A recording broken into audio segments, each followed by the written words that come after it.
เมยสงขลาเมื่อได้เป็นวันที่22เดือนธันวาคมที่7ปี2026ในตอนนี้เราค่ะมาถ่อมด้วยข่าวงาวโฮบโทบหันจุ้มก้าลูกอ่อนเลี้ยงเนี่ยมื้อวันที่21เดือนธันวาคมที่7ปี2026ในมีข่าวงาวออกมาว่าลุ่มตะลาตีเวงปันดุงเมืองอินโดนีเซียค่ะมีขอแตบตัดออกมาให้ไลปันตัวตามภูเขาจุ้มก้ากน ก้าลูกอ่อนเจอเขาในมีหลวงลักหลวมก้าขายหลวนเหลียงตั้งหมดใน19เกาะว่ายหลังเสมีตางพิษว่าลอยลวงเอาลูกอ่อนเลี้ยงในกว่าขายดีนอกเมืองเนาะกว่ามันจังว่าขายลูกอ่อนนั่นน่ะแนะเฮียก็เขาได้ก็ลาดว่าเป็นการหับลูกอ่อนหับเล่งลูกอ่อนตั้งไทยเขาที่ห้องว่าบุตรปุ้นทำในนั้นค่ะนะ ที่ในเมืองอินโดนีเซียและสิงคโปร์ในปี2022ต่อถึง2025จังไหนคะตั้งฝ่ายลุ่มตะลาลาดเนวามเจอเขาในมีผู้หญิง18เกาะผู้ชาย1เกาะค่ะมีส่วนเกี่ยวข้องจอมลองขายลูกหวานตีเอมาใน34เกาะล้วนมังจื้อในคณะถูกส่งกว่าขายที่เมืองสิงคโปร์และมีลวงซื้อขายในกาขันหลายแห่งดอลลาร์สิงคโปร์ดอกก้น1ก่อจังไหนกวนที่อันไลหับตนตัวตามทรงเลอเซเปิลสุดได้ก็จื้อห้องว่าหลิวซิวิหลนอำนั้นก็ลีลีอายุไล70ปีค่ะลุ่มตลาลาดว่าเป็นโหนาแลเป็นผู้ป้องการจุ่มเขาตั้งหมดค่ะเฮ็ดหนาทีหับพวกเขาจุ่มแลวางแผนลวงขับเครื่องการถูกญาแตบตัดตกคอข้าวตัง7ปีค่ะ อันเป็นอัสตี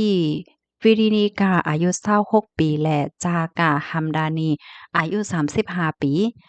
อันในซ้ำไหนเขาในก็ญาติตัวตามคอ6ปีปลาย7เลินค่ะในต่างพีติวะเลหาลูกอ้วนให้ในนั้นน่ะตอนตาไหลซิ่ว5อายุ60ปีอันในซ้ำญาแดบตัดปันตัวตามคอ6ปีปลาย7เลินค่ะในซ้ำญาเอาตั้งพิษว่าลอยลวง เฮ็ดเพิ่นลิกเพิ่นลายอันตู้อันปอมมันนั่นน่ะแหนะเที่ยงก้อนหนึ่งซ้ำเอลินมาลีนาอันในห่ำจอยหาลูกอ่อนค่ะไล่หับตัวตามเป็นกันดังก็เหมือไกนั่นเนาะเจอเขาแทง14ก้อในซ้ำไหนมีลวงจอยการจอยงานเหมือนเจิงว่าเฮ็ดอาสังเป็นป้อแม่ลูกอ่อนเนาะในวัดไหวเกิดของลูกอ่อนอำนั้นก็มีลวงวิดีโอคอลตั้งก้นอันแค่แลลูกอ่อนนั่นเหมือนเจิงว่าค่าลัดต่อกันสังสิ ให้ก้นที่อันเปิ้นแค่ไลลูกอ่อนนั้นเปิ้นก็หยุ่มหยำต้ำใจเจังได๋นั้นขนาดเนาะเจอเขาในซ้ำแหนญาตัวตามควักนึงก็ไหลใน3ปีปลาย4เลินเนี่ยค่ะลุมตะลาเนี่ยยังมีข้อความสั่งให้ลูกอ่อน8เกาะหล่วนแรง8เกาะตีอันไลหับลองจอย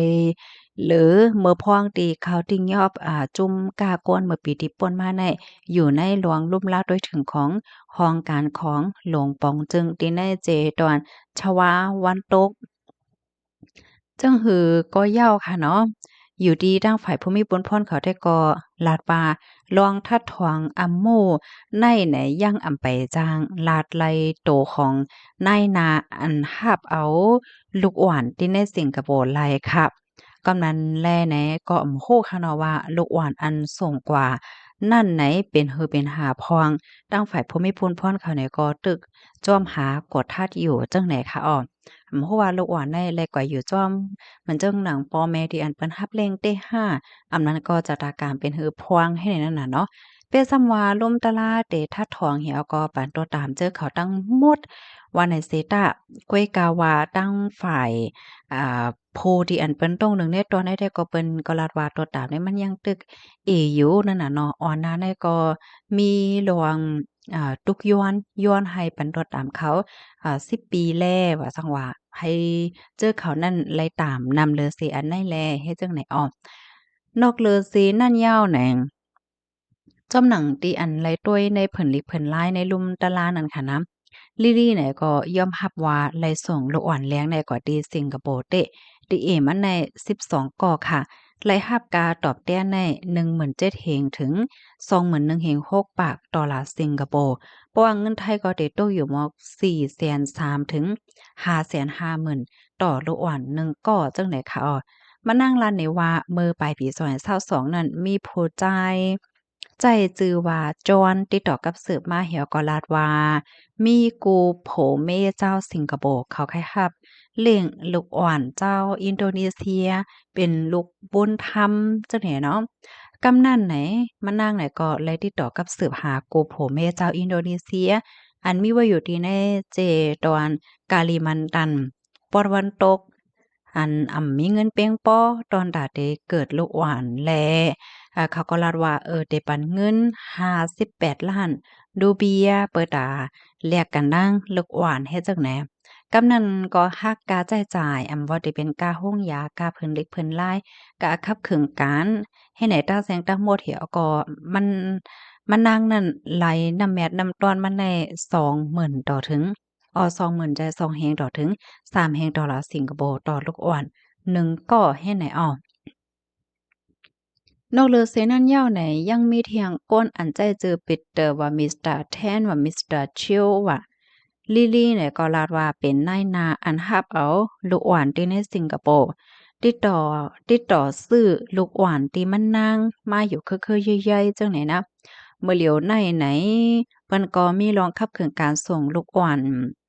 ที่เมื่อพ่องตีมันนั่งในมีรองคับเคืองดีเดส่งลูกอ่อนปันเที่ยงที่มิสเตอร์แทนนั่นในก็ตั้งฝ่ายภูมิพลพรเขาก็เขาติ้งยอบโตเมื่อพ้องเหลือนทน7ปี2025ตีป่นมาเฮ็ดจังไหนเลยกดท่าเดียวครบทบพันว่าผู้เขาจุ้มเขาในค่ะนะจุ้มกาลูกอ่อนเขาเนี่ยเขาก็ได้เอาสื่อตรงก้นออนไลน์เนี่ยค่ะมาเปิ้นเผาเปิ้นแพะเฮ็ดอาสังเหมือนเจิงว่า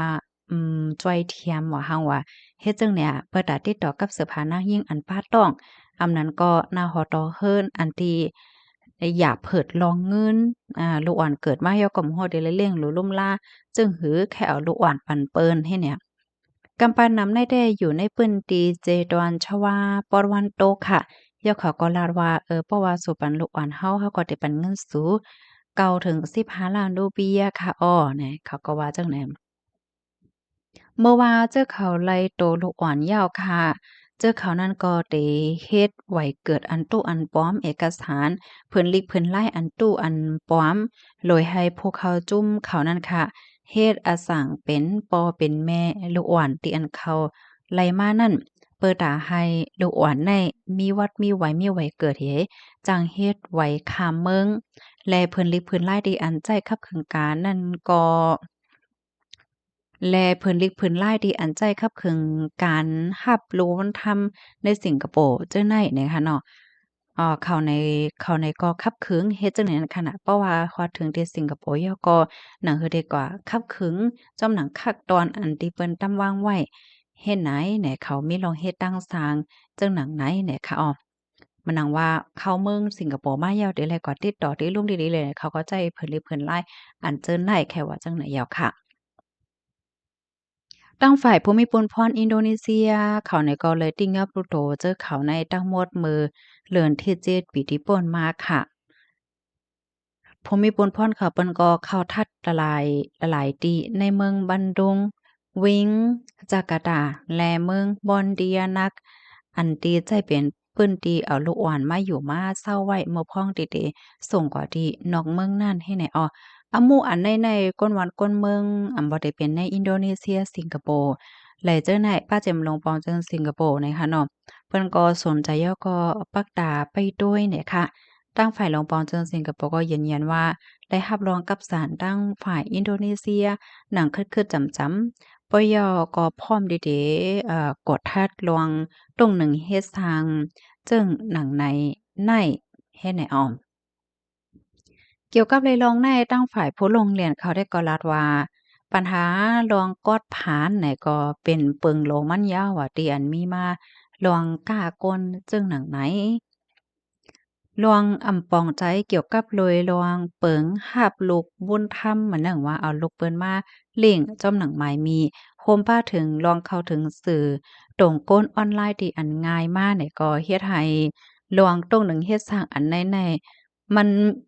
มีลวงง่ายโหลมในค่ะเนาะเปิ้นได้ติดต่อกับสืบหาหน้ายิ่งอันป้าต้องห้ายอก็ก้นตีอันเปิ้นโหลลูกอ่อนห้าแหละจังไหนแหน่มันก็ส่ำง่ายเฮ็ดให้นั่นน่ะเนาะเป็นส่ำว่าอยู่ก็เว้งอยู่ก็เมืองก็เหย้าในอ้อ ข้อมูลตอนนี้ก็ค่ะเลยเป็นมาที่ห้องการข่าวไทยรัฐต่างไว้ค่ะพี่น้องเฮาเขาถอมข่าวโคในยาวหันเถิงจังหือพองเมืองก้นเนี่ยก็มีเจเดๆเนาะบางปอกแหน่เจ้าเขาได้ก็ได้ลัดว่าอันเขาเฮ็ดให้มันผิดเขาก็เลยจอยแถมลูกอ่อนเหมือนจังหนังหน้าหอตอเฮิรนบางหลังแน่แม่ในป้าต้องเหย้าก้อยกะว่าถ้าได้เลี้ยงลูกอ่อนอันแน่มันมีรองตั้งอย่าเพิดนะอิงเนอฮบทบยาเราอยู่ลองกินลองเงินลองต้องให้แหน่กำไรเจอเขาไหนก็บ่ลูกสูมันหยาบไข่เหมือนจังว่าไข่เอาลูกอ่อนมอบอาปันเปิ้นเนี่ยเขาก็อยู่ในเกณฑ์ในกลางมันเหี่ยวก็เอาลูกอ่อนเนี่ยส่งจู้ปันตีป่อแม่อันมานังก้นหมังเกาะนาเฮิรนหมังหลังที่เขาใครมีลูกเขาทำอำจังป้าต้องมีลูกไล่แหละจังได๋เฮ็ดให้น่ะเนาะก้อยก็ว่าลองเฮ็ดทางสร้างจังไหนได้แต่ก็ตั้งไฟลงปองจังได้ก็ยังม่วนว่ามันจ้องเปิงมันเข้าป่าในแทนที่ว่ากล้าก้นเฮ็ดให้นั่นน่ะเนาะ พี่น้องเฮาเขาถ่อมข่าวโหนในเอาหันเถิงจังหือพองค่ะมานเจอก็ว่าลูกหวานที่อันกว่างย่าป้อแม่หลีก็หลีก้วยนะป้อมใจจังหน่ะนำจัตากรรมเขาที่เป็นฮือกว่าแหน่มันก็มีลองไม้ใจแหละจังไหนคะอ๋อหันเถิงจังหือก็ปันดาหันถึงมาเลยค่ะเนาะอ๋อค่ะมอยสูงค่ะ